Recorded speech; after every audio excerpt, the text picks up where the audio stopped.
श्री शिवाय नमस्तुभ्याम, हर हर महादेव। तो कैसे हैं आप सब। देखिए, आज का ये वीडियो आप सभी लोगों के लिए बहुत ही ज़्यादा खास और विशेष होने वाला है। जैसा कि हम सभी जानते हैं कि अभी वैशाख मास का पवित्र महीना चल रहा है और ये वैशाख का जो महीना होता है ये पूरा का पूरा महीना भगवान विष्णु जी को समर्पित होता है। यानी इस महीने में हमें विशेष रूप से भगवान विष्णु जी के नियमित कोई ना कोई उपाय, क्रियाएं, पूजा अर्चना ज़रूर करनी चाहिए। अब देखिए, जो वैशाख की अमावस्या तिथि है इस बार 2 दिन मान्य रहने वाली है। यानी कि वैशाख की अमावस्या तिथि आ गई है जो कि 2 दिन मान्य है। तो हमें किस दिन उपाय करने हैं, किस दिन हमें इस दिन अपने पितरों के नियमित कोई ना कोई क्रियाएं करनी हैं, वो आज की इस वीडियो में हम आपको बताएंगे। देखिए, हम सभी जानते हैं कि अमावस्या की जो तिथि होती है ये विशेष रूप से हमारे पितरों को समर्पित होती है।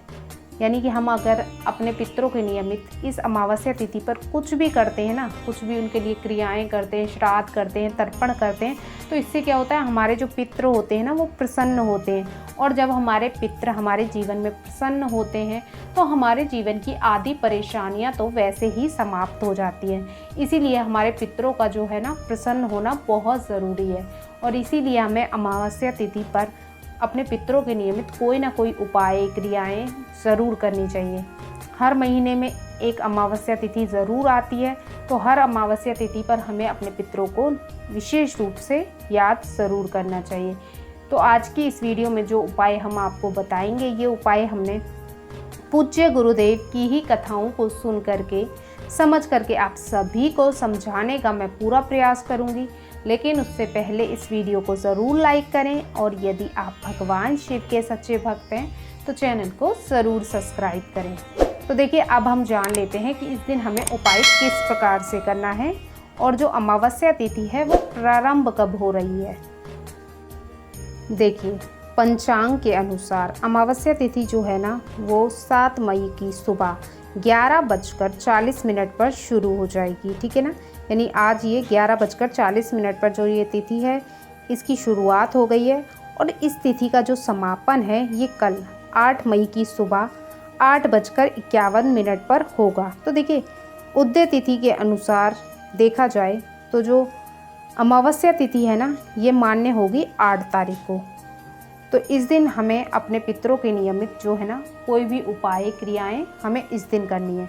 लेकिन देखिए, आप 7 तारीख को भी उपाय कर सकते हैं, लेकिन 7 तारीख को जो आप उपाय करेंगे वो आप 11:40 के बाद करेंगे, यानी रात्रि तक कर सकते हैं। और यदि आप 8 तारीख को उपाय करते हैं तो 8 तारीख को आप सुबह से लेकर रात्रि तक इन उपायों को कर सकते हैं, जो आज की इस वीडियो में हम आपको बताएंगे।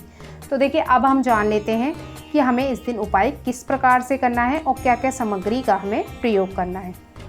तो देखिए, ये उपाय करना किन लोगों को है, ये उपाय विशेष रूप से उन लोगों को करना है जिनके जीवन में बहुत अधिक दुख, परेशानियां हैं। यानी कि जिन लोगों को किसी ने बताया है कि उनके घर में पितृ दोष है, यानी पितृ जो हैं वो उनसे प्रसन्न नहीं है, जिस कारण उनके घर में ग्रह कलेश लगा रहता है, उनके घर में धन का आवक नहीं हो रहा है, घर में आपस में लड़ाई झगड़े होते रहते हैं, किसी की भी परिवार में उन्नति नहीं हो रही, कोई भी मांगलिक कार्य घर पे नहीं हो रहा। तो ये सब जो होते हैं ना ये पितृ दोष के ही कारण होते हैं।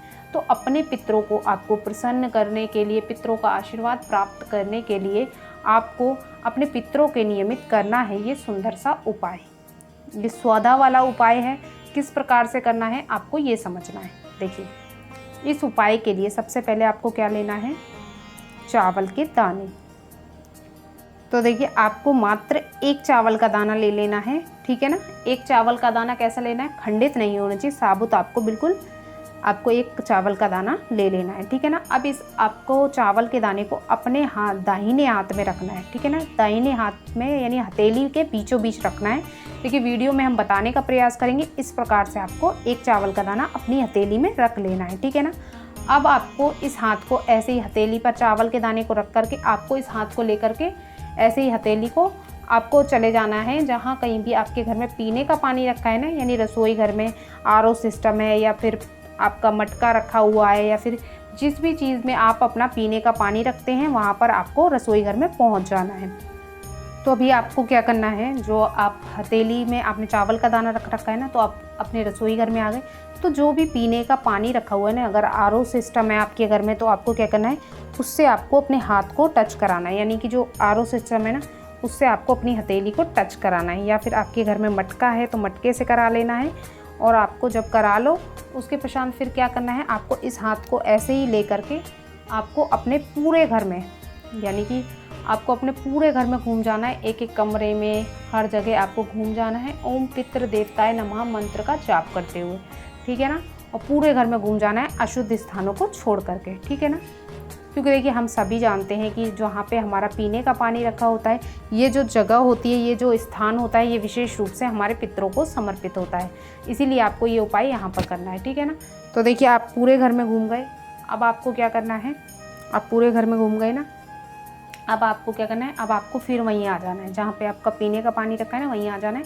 अब आपको एक तांबे का पात्र लेना है और इसके अंदर आपको शुद्ध जल भर लेना है, यानी कि मटके में से ही आपको जो है जल भर लेना है पूरा पात्र। और इसी के साथ आपको एक तैयार करना है गोल बाती का दीपक, ठीक है ना। एक दीपक लेना है माटी का, उसमें आपको शुद्ध गौ माता का घी भरना है और आपको उसमें जो बाती लगानी है वो गोल बाती की लगानी है, ठीक है ना।